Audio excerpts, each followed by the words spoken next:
Welcome all. इस video में Nifty bank Nifty दोनों का एनालिसिस देख लेते हैं कि कल किस तरीके से मूव आ सकता है, कौन सी डायरेक्शन में मार्केट जा सकता है और कौन सी ऐसी इंपॉर्टेंट लेवल्स होगी जहां हमें ट्रेड मिल सकते हैं। और जो आज के लिए हमने एनालिसिस किया था, बहुत अच्छी तरीके से उस एनालिसिस को मार्केट ने फॉलो किया है। यहाँ पे बहुत क्लियर कल के एनालिसिस था। अगर कल का एनालिसिस आपने फॉलो किया होगा तो आज ये बॉटम में ही आपको एंट्री मिली और ये पूरा पूरा मूव आपने कैच किया होगा। तो कितना सिंपल एनालिसिस था। देखिए 1 आवर चार्ट पे मैंने आपको बहुत सिंपल तरीके से एक ही चीज कल के दिन एक्सप्लेन की थी कि मार्केट की क्लोजिंग यहाँ पे थी। कल मैंने आपको क्या बताया था कि मार्केट में ये जो हाइज बने हैं, एक बार यहाँ पे जो लोग सेलिंग करके बैठे, एक बार इनके स्टॉप लॉसेस को टेस्ट करने मार्केट जरूर ऊपर आएगा।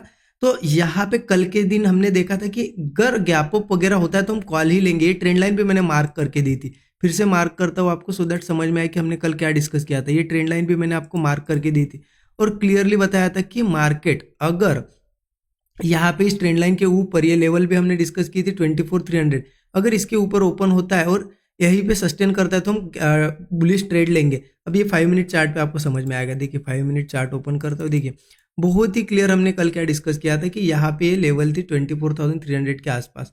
हमने क्या देखा था कि अगर गैप अप वगैरह ओपन होता है ये ट्रेंड लाइन के ऊपर तो मार्केट रहेगा यहाँ पे बुलिश। लेकिन कब? अगर मार्केट गैप अप के बाद थोड़ा रिट्रेस करने आए और उसके बाद यहाँ पे ही कहीं ट्रेंड लाइन के आसपास यहाँ पे कंसोलिडेट करके ब्रेकआउट दे तो ही कॉल लेंगे। क्योंकि यहाँ पे ट्रेंड लाइन के अगर नीचे आ जाता, तो ये भी मैंने आपको एक्सप्लेन किया था कि अगर ट्रेंड लाइन के नीचे आ जाता है तो क्या होगा, जो लोग यहाँ पे कॉल लेके बैठे हैं कि ब्रेकआउट होगा, वो उनके एक्सपेक्टेशन फेल हो जाएंगे। तो वो क्या करेंगे, यहाँ पे एक तो मार्केट साइडवेज होगा या फिर थोड़ा बहुत नीचे आने की कोशिश कर सकता है। इसलिए हमने देखा था कि गैप अप के बाद अगर ये ट्रेंड लाइन के आसपास ही कहीं होल्ड करके ब्रेकआउट देता है तो कॉल लेंगे। पहला टारगेट हमारा यहाँ पे था 24,410। और देखिए कितने बढ़िया तरीके से मार्केट ने इस चीज को फॉलो किया। देखिए क्या हुआ, आज के दिन गैप अप हुआ, गैप अप के बाद रिट्रेसमेंट आई, क्योंकि कंटिन्यू गया था। वैसे एक छोटी रिट्रेसमेंट हमें चाहिए थी, कल ही देखा था हमने कि रिट्रेस करने आएगा तभी ट्रेड प्लान करेंगे। रिट्रेस करने आया, यहाँ पे देखिए 3-4 कैंडल का कंसोलिडेशन हुआ। यहाँ पे एक हैमर कैंडल भी बनी, आप देख सकते हो।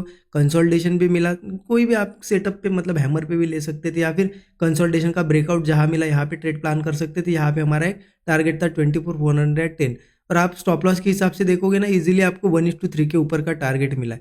अभी 410 के आसपास, अगर यहाँ पे 410 यहीं पे आ जाएगी लेवल, नीचे थोड़ा इसके आसपास अगर होल्ड कर रहा है तो ऑब्वियसली चीज है, हमें अच्छा रिस्क रिवॉर्ड मिल गया सब, तो हमें यहाँ पे बुक करना था टारगेट, राइट। और आई होप सभी ने ये ट्रेड किया होगा, यहाँ पे लिया होगा जितने लोगों ने वीडियो देखा, क्योंकि इससे इजी एक्सप्लेनेशन और इससे इजी सेटअप बन ही नहीं सकता। कितना इजी था, गैप अप हुआ, ट्रेंड लाइन के आसपास आया, कंसोलिडेट किया, ऊपर निकल गया। ठीक है, इससे इजी क्या चाहिए, है ना। तो मुझे जरूर कमेंट में बताइए आपने ये ट्रेड प्लान किया या नहीं किया। और देखिए कल का एनालिसिस अच्छा लगा होगा तो जरूर वीडियो को लाइक कर दीजिएगा। ठीक है, अब देखते हैं कि कल कैसे ट्रेड प्लान करना है। ठीक है, उसके लिए हम क्या करते हैं ना, यहाँ पे एक बार 1 आवर चार्ट पे मैं समझा देता हूँ आपको। 1 आवर चार्ट पे आपको क्लियरली समझ में आएगी चीजें। देखिए जैसे कि अभी भी ये जो हम चीज डिस्कस कर रहे हैं यहाँ पे, ठीक है, ये यहाँ पे जो रेजिस्टेंस बना है अभी भी मार्केट ने टेस्ट नहीं किया है उसको। ठीक है, लगभग क्या है ना, जब मार्केट इतना ऊपर आया तो मार्केट ट्राई क्या करेगा, यहाँ पे जब था तभी मैंने आपको बताया था कि ये धीरे धीरे इस लेवल पे आएगा, आ सकता है। और यहाँ पे जो स्टॉप लॉसेस एक तो उनको खा के फिर नीचे जाएगा या फिर यहाँ से कंटिन्यू ब्रेकआउट भी दे सकता है। यहाँ पे एक हेड एंड शोल्डर जो होता है, इनवर्स हेड एंड शोल्डर जैसा पैटर्न भी बना है, हो सकता है कंटिन्यू भी करे, वो अलग बात है। लेकिन अभी तो हमें पता है कि ये ऊपर आएगा तो हम यहाँ पे बढ़िया से ट्रेड प्लान कर सकते हैं अभी कल के लिए। ठीक है, कैसे प्लान करेंगे, देखिए सिंपल है। 1 आवर चार्ट लगा के रखा है, मैं एक्सप्लेन करता हूँ, बाद में 15 मिनट पे भी देखेंगे। लेकिन मार्केट को ऊपर आना इतना हमें पता है, कहीं ना कहीं 24,500 वगैरह इसको एक बार ब्रेक करना है।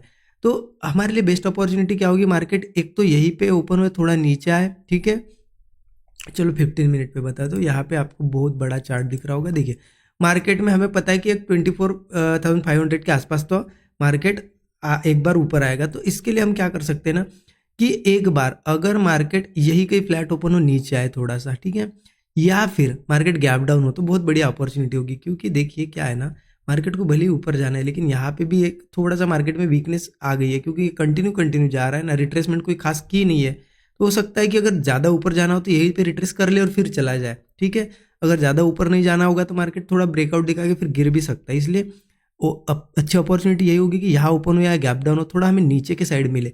नीचे मिलता है, थोड़ा एक सपोर्ट क्रिएट करता है, उसके बाद अगर होल्ड करता है और ब्रेकआउट वगैरह देता है ना, बहुत बढ़िया कॉल साइड का ट्रेड बनेगा। फिर इजीली ये 24,500 लेवल ब्रेक हो जाएगी। और एक ऐसा भी सेटअप बन सकता है, यहाँ कहीं ओपन हुआ ना, ऊपर नहीं, गैप अप नहीं होना चाहिए, ये जो आज का ये हाई है इसके नीचे नीचे ओपन होना चाहिए। यहाँ पे ओपन होता है तो मार्केट क्या कर सकता है कि थोड़ा सा यहाँ पे सेलिंग का दिखा सकता है, सेल मतलब नीचे जाना है, हो सकता है चला भी जाए थोड़ा बहुत, क्योंकि कंटिन्यू मुआ एक रिट्रेसमेंट करने जा सकता है। लेकिन हम यहाँ पे देखिए एक दिन ये सेलिंग आपको सेक्रीफाइस करनी पड़ेगी अगर आपको ट्रेंड के साथ चलना है, क्योंकि हम कंटिन्यू 3 दिनों से देखिए, इस दिन भी यहाँ पे, ये कल के दिन भी हमने बुलिश ट्रेड प्लान किया, आज के दिन भी बुलिश। अगर कंटिन्यू हम बुलिश है क्योंकि हमारा व्यू क्लियर है कि ऊपर आएगा। अब अभी भी व्यू ऊपर आने वाला है, लेकिन एक थोड़ा हो सकता है रिट्रेसमेंट करे। तो अगर वो रिट्रेसमेंट देखिए आपको करना होगा ट्रेड, वहाँ पे ले भी सकते हो। अगर थोड़ा बहुत कंसोलिडेशन के बाद नीचे चला जाए मार्केट, ब्रेकडाउन पे ट्रेड ले सकते हो। लेकिन मेरे हिसाब से क्या होगा, मैं क्या करूँगा पर्सनली, सेलिंग थोड़ा अवॉइड करूँगा, क्योंकि मार्केट क्या कर सकता है ना, थोड़ा बहुत ऐसा ब्रेकआउट दिखा सकता है, थोड़ा दिखाएगा कि चलो मैं सेलिंग में जा रहा हूँ और फटाक से ब्रेकआउट फेल होकर ऊपर आ सकता है, तो हम ब्रेकआउट फेल्योर पे भी एंट्री ले सकते हैं। तो मैं थोड़ा सेल साइड अप थोड़ा अवॉइड करूंगा, देखूंगा 24,500 वगैरह आने दूंगा, उसके बाद देखेंगे ना सेल साइड का। ठीक है, तो समझ गए आप क्या करना है। कोई ब्रेकडाउन फेलियर होता है उस पर भी कॉल ले सकते हैं, या फिर यहाँ पे नीचे हमें मिले, गैप डाउन के बाद मिले, जो भी सपोर्ट क्रिएट होगा और वो सपोर्ट अगर होल्ड होता है, ब्रेकआउट आता है तो कॉल लेंगे। ठीक है, सिंपल है। 24,500 का हमारा टारगेट होगा, एक बार ये ब्रेक हो जाएगा। अब मार्केट मान लेते हैं 24,500 के ऊपर अगर ओपन होता है तो क्या करना है। ठीक है अगर मान लेते हैं 24,500 के ऊपर ऊपर ओपन होता है तो अब इसी चीज़ें यहाँ पे क्या होगा, क्वांटिटीज मिल जाएगी। जो लोग यहाँ पे मार्केट में स्टॉप लॉस लगा के उनके स्टॉप लॉसेस हिट हो गए तो मार्केट फटाक से हो सकता है थोड़ा नीचे आए, तो उसके बाद क्या करता है देखो क्योंकि अगर नीचे आता है और ये नीचे नीचे ही थोड़ा सस्टेन कर रहा है और फिर ब्रेकडाउन दे रहा है, तो ये ऑब्वियस सी चीज़ एक रिट्रेसमेंट कर लेगा, क्योंकि ऑलरेडी मूव भी आया है। एक रिट्रेसमेंट के हिसाब से हम पुट भी ले सकते हैं, क्योंकि एक बार ही हमारे रेजिस्टेंस के पास जाके भी आया है तो हम पुट ले सकते हैं। बट अगर ये किसी केस में क्या होता है, मार्केट गैप अप होता है, थोड़ा नीचे आता है और उसके बाद अगर ऊपर चला जाता है 500 के आसपास, या फिर यहाँ पे कोई ऐसा सपोर्ट क्रिएट करता है और वो होल्ड कर जाता है, तो ऑब्वियस सी चीज़ है अगर मार्केट को नीचे आना होता तो वो स्टॉप लॉसेस खा के फटाक से नीचे आता, लेकिन उसके बाद भी होल्ड कर रहा है, इसका मतलब बाइंग प्रेशर है। तो हम यहाँ पे कॉल प्लान कर सकते हैं। तो ध्यान रखना, क्या मैंने आपको बताया कि गैप अप होता है, नीचे आता है, अगर कंसोलिडेट करके ब्रेकडाउन देता है तो पुट भी ले सकते हैं, अगर होल्ड करता है और ब्रेकआउट आता है तो कॉल भी ले सकते हैं क्योंकि इसका अगला टारगेट फिर होगा 24,770 का। यहाँ तक तो इजीली ये मोमेंटम दे देगा हमें। ठीक है, क्लियर हो गया? क्लियर हो गया आपको गैप डाउन फ्लैट में क्या करना है, गैप अप में क्या करना है। हाँ, अगर मार्केट मान लेते यही ओपन हुआ, यही से ऊपर जाने लगा, ठीक है, तो थोड़ा देखो, क्योंकि कंटिन्यू जा रहा है, हमें क्या चाहिए, थोड़ा बहुत रिट्रेसमेंट चाहिए। उसके बाद अगर ये होल्ड वगैरह करता है और फिर कंटिन्यू करता है तो हम कॉल ले सकते हैं। ठीक है, क्लियर हो गया निफ्टी का। अब चलते हैं बैंक निफ्टी के एनालिसिस पे बैंक निफ्टी का चार्ट ओपन कर दिया है। बैंक निफ्टी में भी कहीं ना कहीं देखिए बुलिश मोमेंटम हमें देखने को मिला है।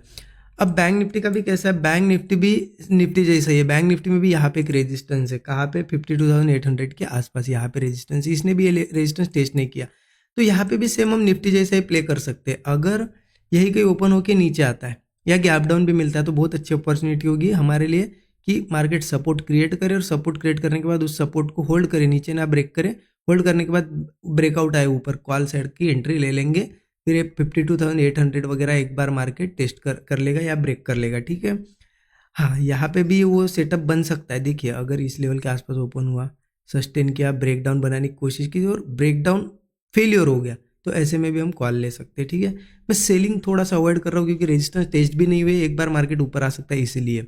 ओके, हाँ, एक चीज़ ध्यान रखना, अगर गैप अप होता है, ये गैप अप या फिर यहाँ से जाता है 52,800 के आसपास ही, वो यहाँ पे रेजिस्टेंस बनाता है और वो होल्ड करता है नीचे, मतलब नीचे के साइड आने की कोशिश करता है, तो हम पुट ले सकते हैं, क्योंकि ये रेजिस्टेंस अच्छा है यहाँ पे।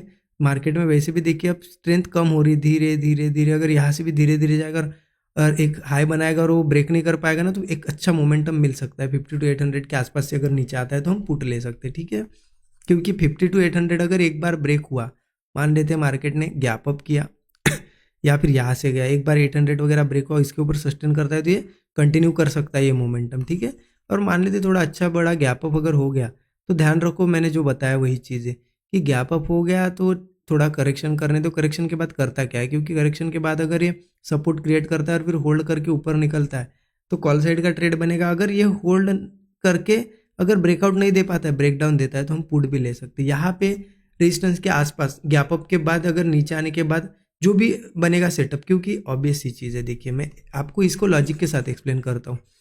मार्केट में ऑलरेडी स्ट्रेंथ अब कम कम हो रही है, धीरे धीरे ऐसा एंगल बन रहा है। अब उसके बाद भी मार्केट हुआ गैप अप, ठीक है, गैप अप हुआ मतलब स्ट्रेंथ शो कर रहा है।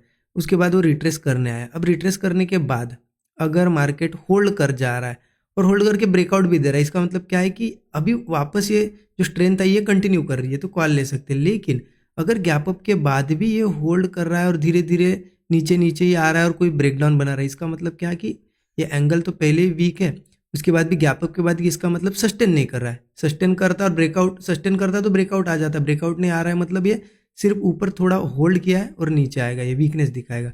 तो इस लेवल के आसपास दोनों साइड के ट्रेड बन सकते हैं, ठीक है। तो बैंक निफ्टी का ये एनालिसिस है, निफ्टी का भी मैंने एक्सप्लेन किया। आई होप आपको पसंद आया होगा। कैसा लगा एनालिसिस ज़रूर कमेंट में बताइए। अच्छा लगा तो ज़रूर यहाँ पे अपने दोस्तों के साथ भी शेयर कीजिए, और नए लोगों पहली बार आए चैनल को सब्सक्राइब करके बेल आइकन प्रेस करिए। Thank you so much everyone.